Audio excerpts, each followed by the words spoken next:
One. This meeting is being recorded. And welcome to the Less is More Sports Talk podcast. You'll have to excuse Les if he looks a little bit tired today. Obviously, he was retrieving the Soul Stone on Friday night by sacrificing USC so he could get his championship team into the playoff today. I even got a Snapchat from it at 11:59. He looked at Lincoln Riley and said, "I'm sorry, little one," and just threw him off the cliff. And then Ryan Day appeared behind him and put his hand on his shoulder. So I don't know if Les has been elected mayor of Columbus, Ohio yet, but I know he is in possession of an Infinity Stone, and that's bad for all of us. But Les, we would talk about the playoff, but I think we all know what's going to happen with the playoff. So Les, what are we going to cover today that may have more impact next year, but still is going to be a lot of fun to talk about nonetheless? Well, for starters, Matt, I feel like this show is inevitable at this point. But okay, so on today's podcast, you remember last year when you and I had to do this like emergency episode when Lincoln Riley told the world, "I'm not going to LSU, I'm going to USC," and then Brian Kelly went to LSU, and then you compared him to tap water. Yeah, and it spiraled this big coaching carousel. So today, with the official end of the college football regular season and the college football conference championship games, that sparks the official offseason beginning, and that sparks the coaching carousel. That sparks the transfer portal. And, we haven't, at this point in time, we haven't gotten this bowl schedules yet, which we will talk about on a later show.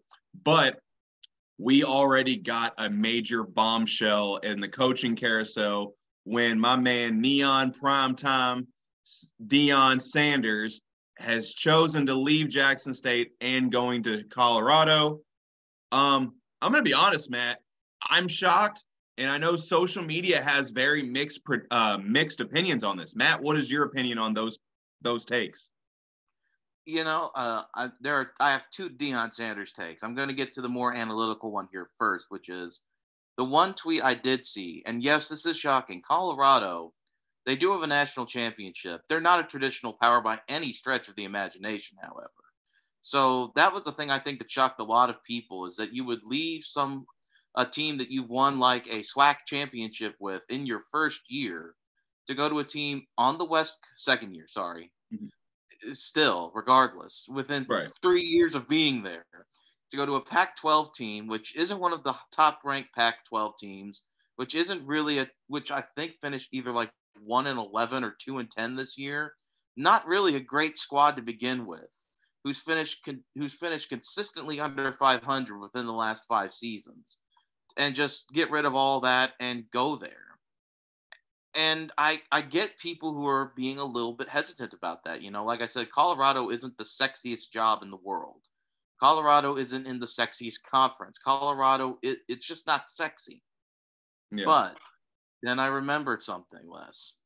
Deion Sanders is probably not the only thing you're getting when you get Deion Sanders as a coach. You're getting Travis Hunter, too. You get Travis Hunter, you get Shedeur Sanders, and as we're going to talk about with some of the players, the way a team roster can be constructed, thanks to the transfer portal new rules, has been totally flipped on its head. And we just saw the good and the bad of that Friday night. USC has a Heisman Trophy contender at quarterback. They got the best receiver on the market last year in Jordan Addison, and they made it all the way to the Pac-12 championship game. And you're telling me that Deion Sanders, with the personality, the pedigree, just about everything about him, isn't capable of not only bringing his son in, but bringing in a DeColdis Crawford from Nebraska, a Cavassier Smoke from Kentucky, guys we're going to talk about later, in addition to his son, in addition to Travis Hunter, in addition to who knows who else. I mean, we're already seeing in quotes from notable journalists, high-profile transfers. And that's the one thing that Deion Sanders has that not even Lincoln Riley, as good of a hire as he was, has. And that's the prime time moniker. Lincoln Riley is still just a coach. He's not a Pro Football Hall of Famer. He's a nice-looking guy with a great job. Deion Sanders is a media personality. He's a media mogul. He's a Pro Football Hall of Famer, in addition to all that. And I bet when Deion walks into your living room trying to get you to transfer from Oklahoma State to Colorado, you're at least going to give him the time of day just to be in the presence of Deion Sanders, just to know what's coming for that program. And it's a lot easier to build an offense through the transfer portal than it is to build a defense. I will say that. We saw that firsthand Friday night. But that's the one advantage that Deion does have too, is he's going to bring Travis Hunter. He's going to bring some defensive guys from Jackson State with him too. So that's the one thing for me that makes me think this is a good move, not only for him, but for the conference as well, because Pac-12 is wide open. I mean, USC was 11-1 or 12-2 now, whatever. And the only team that really challenged them was Utah. I mean, they played UCLA very tightly, but it's an offensive league. So if you've got a lot of firepower, which is what he's going to bring, you're going to be just fine. I'm not saying that Colorado is going to make the Pac-12 championship game their first year or that they'll even sniff the playoff. But this isn't going to be like a horrible, disastrous move. He's going to bring in guys through his personality and I guess his track record as a coach already, which looks pretty good, and just bring in a bunch of guys and will elevate that program. I really do believe that. So that's my analytical Deion take. I get the skepticism, but also with the way you can construct a roster now, a guy like Deion Sanders has an innate advantage over like some of the guys we're going to be talking about later. In fact, he's just Deion Sanders. Right. So as far as the job he's going to do, I'm not concerned at all. We saw the job he did at Jackson State, the success he had there, and especially on the recruiting trail. I mean, Travis Hunter was the number one player in the country in his class, and he got him to go make a very unpopular move at the time and go to an HBCU program, which was awesome. I am not at all concerned about the job he's going to do on the field for the Colorado Buffaloes. The thing I guess I was noticing is that the mixed reactions about him making this move to begin with. And of course, some people viewed it as being a sellout to HBCUs, or some people viewed it as a progression of the black coaches in America. I am going to let the fans decide that. You know, I feel like I see both sides of that very well, and I respect both sides of that very well. The one thing I do know is the amount of publicity he gave to HBCUs was phenomenal. The job he did at Jackson State was phenomenal. And with one thing I've learned about Coach Prime is that there's always something more. He's always 2 steps ahead. So whether this to some, this may look like a sellout to HBCUs in the beginning, this might be, I'm leaning more towards that this is going to pave the way for the progression of the black coach in America. So that's my stance on it. And I wish Coach Prime the best of luck, because Matt, I know you will agree with me 100% on this. There's no Coach Prime slander on this podcast. We love Coach Prime. We love Coach Prime on this podcast. And if he ever wants to join the show, we would love to have it. But anyways, one of my favorite rumors about Coach Prime is, of course, we were talking about different places he might go. My favorite was the post that went viral saying that he was finalizing a deal to become the next Nebraska head coach. And I'm like, wait a minute, this doesn't seem right at all. No. So I literally like, did my journalist thing and, researched it. And Nebraska beat writers pretty much debunked it like off the top and said, no, this is not true. They called him, but he's not there. But anyways, so Coach Prime marks the biggest bombshell that we have in the coaching carousel. We have 3 other big hires, and Luke Fickell leaving with Cincinnati to go to Wisconsin. Matt Rule, who was let go by Carolina, is now the Nebraska head coach. Wait, I said Luke Fickell to Cincinnati to Wisconsin, right? Okay, I just want to make sure I had that right. Yeah, you did. You got that. Okay, I didn't want to make sure I didn't get my schools mixed up. And of course, we have Hugh Freeze going from right, and then we have Hugh Freeze going from Liberty to Auburn. So Matt, of those big 3 coaching hires outside of Coach Prime, which one is the most intriguing to you? Well, it ain't Hugh Freeze. I'm going to say that now. I'm not even going to touch that with a 10-foot pole. We all know what happened there. The memes were great, but let's not forget exactly that people were hurt during some of those escapades from Mr. Freeze. So it's going to be one of the 2 Big Ten coaches. And Les, I'm honestly going to say that of the 2, the one that intrigues me the most is definitely Matt Rule, because Nebraska has just been an absolute dumpster fire over like the last basically decade of me watching college football. They've had a few good years, but they've never been like the Tom Osborne teams that used to dominate when my dad was my age. So I'm curious to see if Matt Rule, a guy who rose to absolute superstardom, building that Baylor program up to being a Sugar Bowl, Cotton Bowl, Big 12 championship game contender, can rework that magic in the Big Ten. Because if you would have asked me this question a week ago, I would have been even higher on Matt Rule because the Big Ten would still been in divisions. You still would have had the West and the East. And the Big Ten West, as we all know, is generally that GIF from Community where you walk into the room with the pizza boxes and everything's on fire because nobody's really winning it. And Matt Rule, if he did what he did at Baylor, could easily win the Big Ten West, and what happens against Ohio State and Michigan happens. But even still, I'm very convinced that he was the perfect college coach. He seems like a very good motivator, a very good recruiter, almost has kind of like a youth pastor vibe, and that doesn't sail very well in the NFL. Mm-hmm. It doesn't. I mean, when he got to Carolina, it was very clear to me, at least, from the beginning that he was overmatched, the players weren't buying into the system, and he was in a bad situation anyway. Now you're in Nebraska, you're back in your element, a middle of the country, sometimes football power, sometimes absolute terrible program that needs someone to motivate their guys to get them back where they were. Now, this is not to detract from Luke Fickell. I don't know why he would leave Cincinnati, to be honest with you. With Cincinnati moving to the Big 12, you're opening up a bigger pool of more money, more recruits, more stature. But I understand, I guess, why you go to Wisconsin. Like I said, it's another Big Ten West program. It's a little bit wide open. It would have been a little bit more wide open during the divisional era of the Big Ten. But I think Matt Rule is probably the one that intrigues me the most, just to see if he can recapture the magic of what he did at Baylor. And if he can, then Nebraska football might be back, actually, for once. You know what it's like, Les, as a fan of Texas, to be a fan of a team with past glory that's gone through a little bit of a rough patch and is on the building blocks of regaining it. And I think that that's what Matt Rule can do, not only for the Big Ten, which is looking at some weird conference expansion and needs more higher profile teams in the middle of the country. I think he can do that for Nebraska, like Sarkisian has done down at Texas. It's not going to be an overnight thing, but the building blocks are there, and I think that Matt Rule can get it done. So Matt Rule is a very good coach. Of course, went 11-3 in his third season at Baylor, and of course, people forget he had 2 10-win seasons when he was still the coach at Temple. So the guy can coach. Since you touched on Matt Rule, I guess I'll talk about Luke Fickell a little bit. I like the hire because every time I remember was watching Wisconsin football, you always remember 2 things: they can defend and they can run the ball. That fits what the type of brand that Luke Fickell plays. I mean, Luke Fickell coaches. He did it at Cincinnati, even with having a pro quarterback like Desmond Ridder. Fickell's has a proven winner at Cincinnati, went 62-24.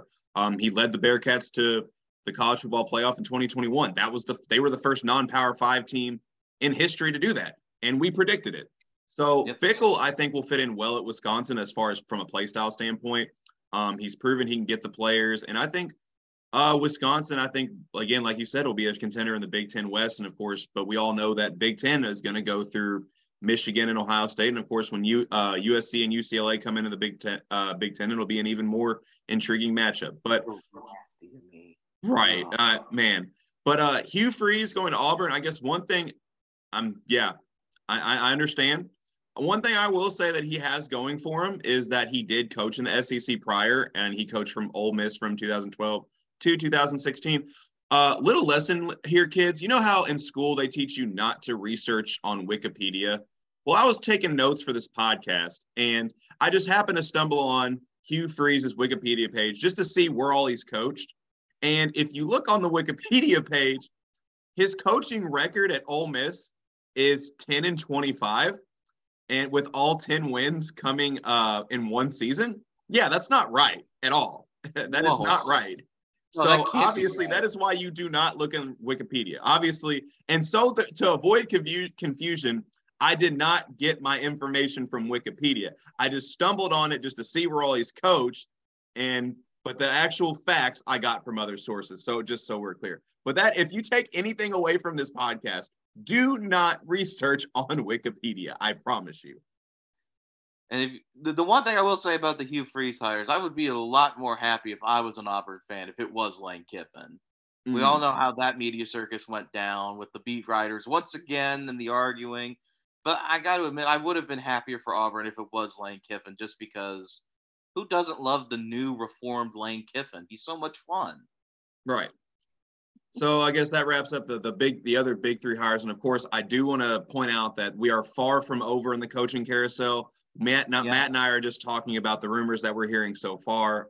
We got a long ways to go. There's going to be some other bombshells that drop. We're just having fun with it at the very beginning.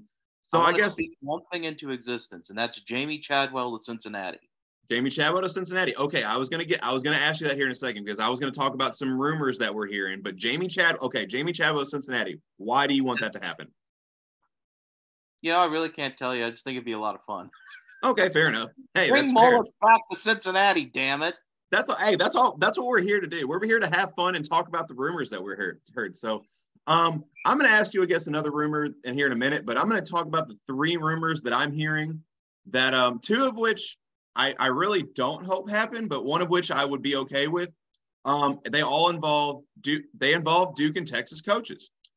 Gary Patterson to UNLV was one I'm hearing, and of course he's been gaining a lot of ground since the Alabama performance and the job that Texas did against the Tide.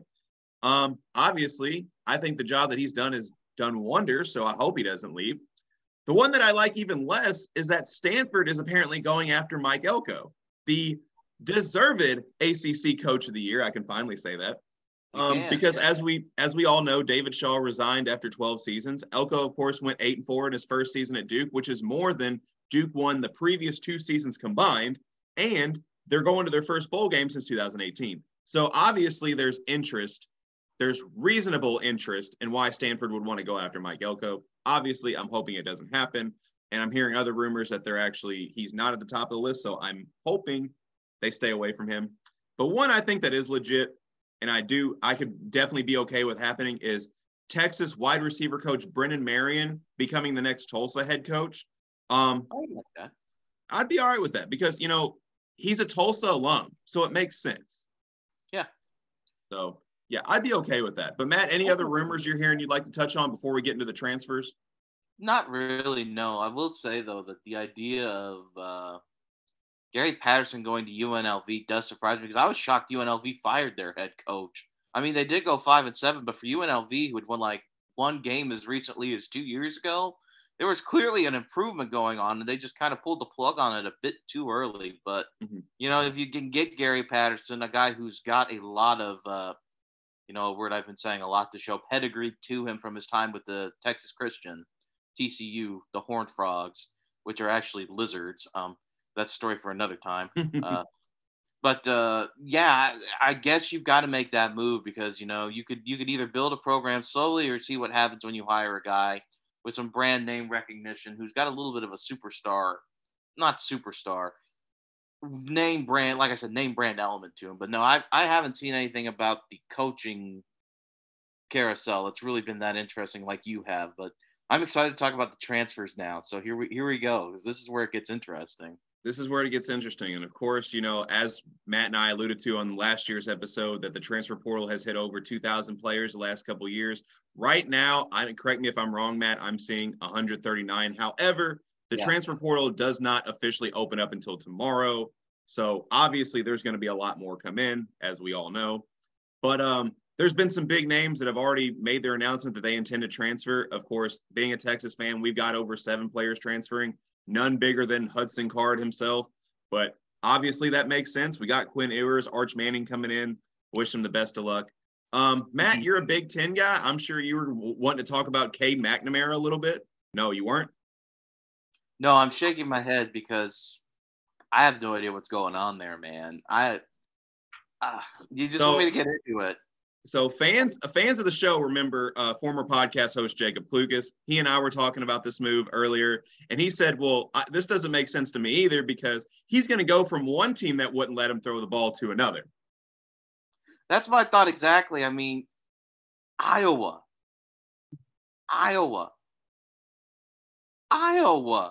You know who I think the most exciting player to come out of Iowa is in recent memory? George Kittle. Yeah. I mean, he was a tight end, and he really didn't. I remember thinking George Kittle. Oh my God, what a great tight end! I mean, I get why you do it because it's obvious J.J. McCarthy's going to be the starting quarterback for the next 2 years. You're not gonna get to play much, but there are so many more fun teams out there. I mean, think about what Jalen Hurts did. Look what Caleb Williams did. at teams that throw the frickin' ball, who don't have Spencer Petras dropping back and handing it. I mean, what's your stat line going to look like? Sure, you could be in the Big Ten championship game, but you're going to get mollywomped by Ohio State, and your pass yardage is never going to be northward of 150. You're going to be like the ultimate game manager. And I hope Iowa's offense doesn't stay boring forever, but it is boring right now. And they had a chance to be in the championship game, and they let it slip away against a team against Nebraska, who's literally just playing for ending their season at that point. So, no, I agree with Klukas here totally. I don't know why you would go from a team where they won't let you throw the ball to a team that's definitely not going to let you throw the ball. That's not even in their offensive mindset. And what's more, even though he was hurt most of the year, the guy who a lot of Iowa fans consider to be their best receiver transferred too. He's leaving. So I don't exactly know what you're going for here if you're Cade McNamara. Yeah, Keegan Johnson, he's transferring. He in 2021, he was their leading receiver. He was hurt most of this year. He's probably going to come back this coming year. But still, who are you going to throw it to? I mean, I don't understand that move at all. I mean, I guess you're going for a consistent bread and butter program that's not where you're going to make a bowl game. But after seeing what transferring has done for like so many of the other quarterbacks out there, it's just kind of surprising. I mean, heck, even Tanner Mordecai went to SMU and revived a career that looked like a shell of itself. Rattler went to South Carolina with a new head coach and revitalized like the way we view his career with the last couple wins he's had. I just don't understand this move at all. I really don't. I mean, like I said, unless you're just looking for some consistency and a nice Midwestern attitude, I don't exactly know why you would transfer into a place where your handoffs are going to be infinitely higher than the amount of passes you throw. I think this is a clear example of he's just hopping on the first team that's going to offer him to play. That's just my example. One that actually intrigued me was Brennan Armstrong transferring from UVA because I have an interesting theory on this one. A lot of you all know, he's the all-time passing leader in Virginia history, and of course in 2021 threw for 4,449 yards and 31 touchdowns.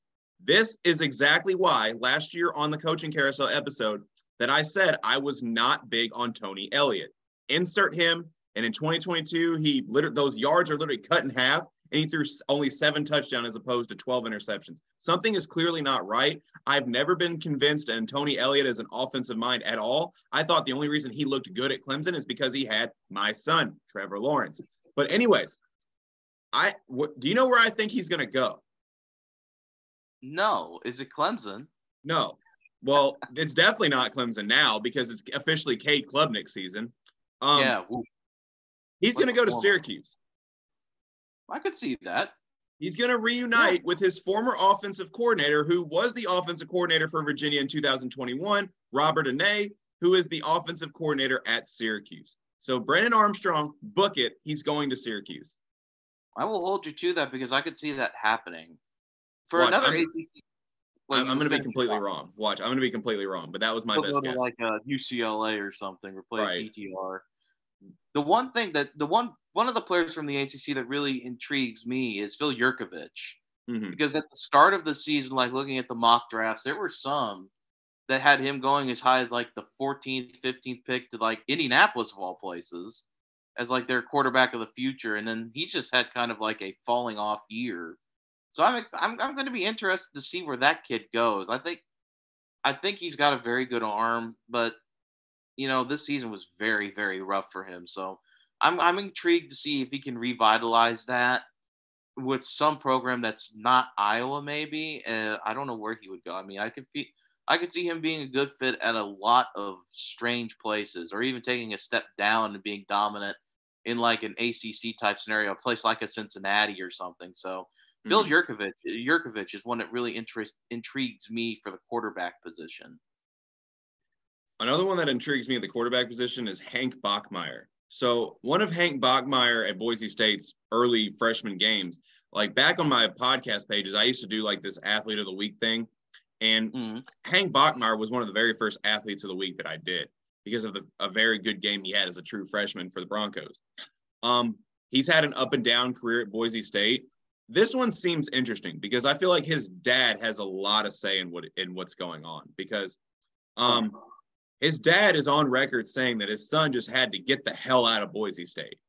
He said apparently that they wouldn't change the offense, they wouldn't adapt, so it caused his son to, I don't know, I guess not develop.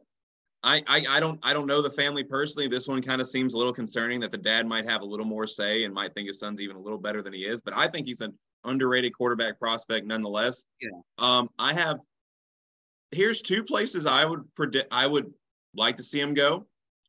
One is Washington. Look, stay on the West Coast, play under offensive guru Kalen DeBoer. Look, if you're worried about evolvement of the offense, Kalen DeBoer is not going to be a problem. Guy's an offensive genius. And overall, I think Hank Bachmeier can start over Shane Morris and Sam Hurd. So there's one. Another one is Baylor. He's from Allen, Texas. Go to a Texas college with a good offense and quarterbacks you can start over. Baylor's current starting quarterback, I think Bachmeier is better than him personally. So, yeah. So either stay on the West Coast, play in a great offensive mind that's going to need to replace Michael Penix anyway, or go home to your home state, go to Baylor, good offense, and quarterbacks you can play under. So that's just my 2 cents. But watch, we're going to be completely wrong, and it's going to be hilarious. Yeah, and that's what makes this fun, is like we don't know where people are going. It's actually kind of fun to find out. And another thing that intrigues me about this group especially is the wide receiver class. There's not like a Jordan Addison yet, somebody who you're just like, oh my God, that's like Marvin Harrison and free agency levels of like insanity. But there are some good names. Like I said, you've got DeColdis Crawford, injured most of this year, but a guy who I think has a lot of potential and talent. You've got guys from Alabama like Trayshawn Holden, who's transferring out. In addition, his teammate, Christian Leary, he is also transferring out. Ra Thomas from Mississippi State. You've got a lot of pretty good receivers hanging around out there. Guys who were like leading receivers on teams that maybe didn't throw it as much as we hoped. And I think those are like another key to building a very good team, especially in today's modern college football, where you've got to score a bunch of points. So, any Big 12 team, any Pac-12 team, that's the thing about guys like Trayshawn Holden and DeColdis Crawford, is they could join Deion Sanders at Colorado and be really good, or they could go to the SEC and like help Georgia win a third straight national championship. You never know.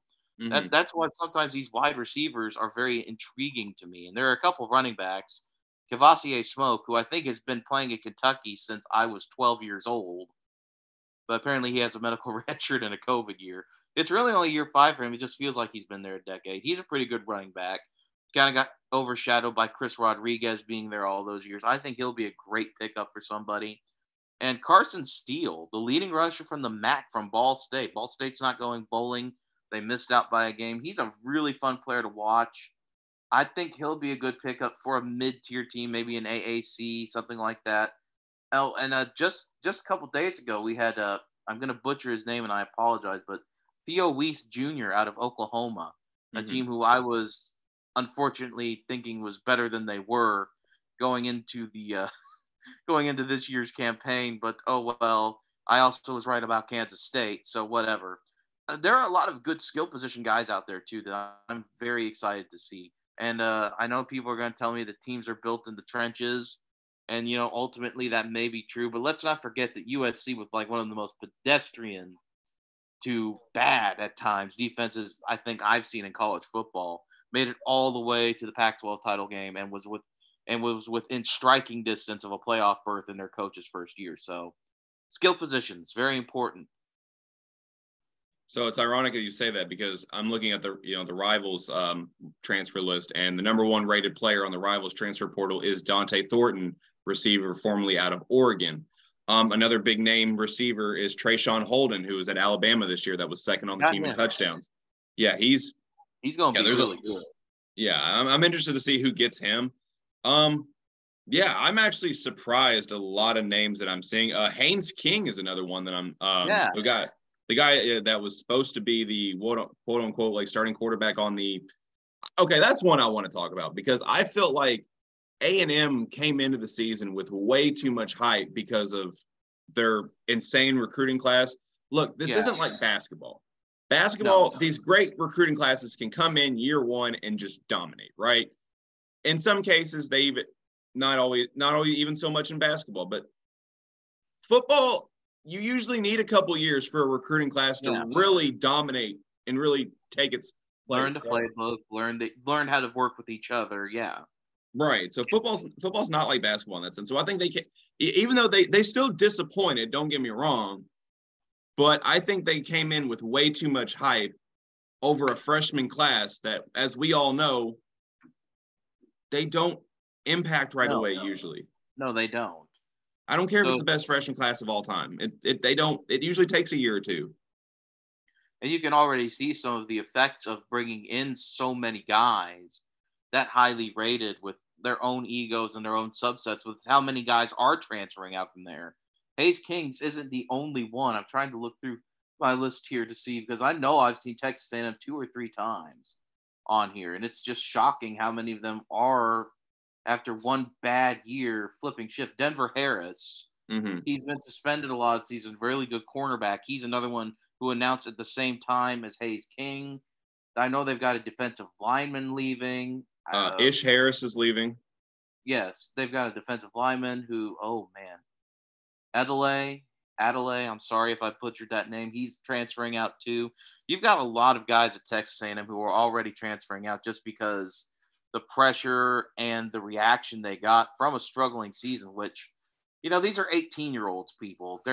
When I was 18, I know I couldn't be trusted to do many, many things. And you're expecting all of these guys to go out there and just play to be, if you're Desmond Howard, you're predicting they're going to make the national championship game, which seems a little bit unrealistic for a bunch of 18-year-olds, even with Jimbo Fisher in their first year. So I never got that either. If anything, I think now that's coming to really bite them in the butt because when one thing goes wrong when you're a young guy and you're being subjected to the pressure from your coach, from the donors, from the athletic department, you're going to get a lot of transferring guys, and especially when you're a highly touted freshman like that, and you still got 2 years, maybe 3 to go, you're going to draw a lot of interest. So, if anything, it probably looks like a college fair in College Station with as many coaches they've got setting up booths, giving out pens, handing out little cups. You know what I mean? So, it's impressive to see that. So. It's interesting to see how many Louisville players are in the transfer portal as well, too, because I know they got one of the better recruiting classes in program history coming in next year. And another one, I mean, I don't know if you have an opinion on this, but he's a Hoosier, Jack Tuttle, entering the transfer portal. Yeah, that one surprised me a bit, but he's way too good of a player, too. He was one of the few people that kept Indiana, within striking distance in a few games this year. So I'm not surprised to see him go. He's going to be a really good pickup for someone. Another guy I was surprised entered the program, Portal, was Mason Cobb, the linebacker from Oklahoma State. I think he's really good. I think he's going to be another instant impact player. I could see him going to a Big Ten school, a team or a conference with a lot of defense, SEC, Big Ten, making a big difference as a good middle linebacker. Just led a team in tackles at Oklahoma State. I think he'll be an excellent pickup as well for maybe. And I mean, I'm talking about a big program. I'm thinking Ohio State, Michigan, somebody like that. I think they're going to take a shot on a guy like that for sure. So I would not be surprised to see him this time next year playing for somebody even bigger than Oklahoma State. So cue all speculation because I see 2 Colorado quarterbacks that have entered the transfer portal, and Brennan Lewis and Owen McCown. So cue all speculation. Cue all speculation that Shedeur Sanders is going to be the starting quarterback for the Buffaloes next year. I would almost put a down payment on Shedeur Sanders being the starting quarterback in Colorado next year. And I would almost put down money on one of these big receivers we're talking about, whether it be Trayshawn Holden, whether it be Ra Thomas, whether it be Dakotas Crawford being the guy he's throwing to, because Dakotas he's a corner. Oh, I thought he was a wide receiver. No, he's a corner. Oh, well, he can go right next to Travis Hunter then. So, right, that would be one of Dakota's secondaries in college football. That would be the Legion of Boom Reborn, is what that would be. Oh, jeez. I mean, there are. No, he is what? Oh wait, what am I talking about? He is a wide receiver. What am I talking about? I have the list, Les. I took notes for once. For once, what do you mean? You take notes every day. Job for once. I'm not talking out of my ass for once. Just to get one more guy in here, who's for all you people who love the trenches. Mm-hmm. Is another guy I'm really intrigued to see where he goes. Is Jake Renfro from Cincinnati, the big center they've got in the middle, first team All AAC in 2021. I think he's going to be pretty impressive. So that's another one for a team like Iowa to get excited about. He is a big center. I love watching Cincinnati play. You know, we love Cincinnati. He was a guy who was on that team that made the college football playoff and held his own against Alabama for a while. I think that's another one who's going to be a high-profile pickup for a very, very lucky team. So Jake Renfro, another guy I've got my eyes on. So I just like the way you said Iowa. Sounds about right. We don't talk about Iowa. There's nothing to talk about Iowa. Yeah, I mean, there's corn and Ames is nice. Corn. Dallas Clark went to Iowa. Bob Sanders went to Iowa. I know, but oh man, Bob Sanders. That just makes me sad thinking about Bob Sanders. But yeah, I don't know why he would transfer to Iowa, but to each their own. To each their own. Maybe he just wants to hand the ball off and play. Yeah, I mean, nobody's going to blame you if you lose because you never throw it. So There you go. Yeah. But it's a very loaded transfer portal. Like I said, I think the teams who I think are going to be the big winners are teams like Colorado. I think Nebraska will probably come through with a couple of big ones just because a lot of those guys will want to play for like I said, a good motivator, a good program builder like Matt Rule. So that's why I think that among the newer programs, Colorado and Nebraska are probably going to be the two that have the most, not immediate, but the most success rather quickly, first, second year. So, there's just something about like when you have a coach who's a good motivator, even if the success isn't sustained, that's going to get you somewhere. Oh, Bean's here. Does Bean have a transfer portal pick? Does he want to say anything? No, Bean just wants to add that what I already said, that Colorado's going to win the transfer portal by the end of the year. Bean loves Colorado. He loves Travis Hunter, so he thinks Travis Hunter is going to be So, anyways, we got less than a minute left. So I'm just going to go ahead and say, if you like what you heard, please like and subscribe to Less is More Sports YouTube and Spotify channels. Follow the social media pages on Facebook and Twitter at Less is More Sports. What are your transfer portal predictions? What coaching carousel rumors are you hearing? Let us know in the comment sections below. Shoot us a tweet, shoot us a Facebook post. But until next time, Matt and I will yet to see if all of our predictions go horribly wrong. So, which they will. They will. But until next time, Matt and I are out. See y'all.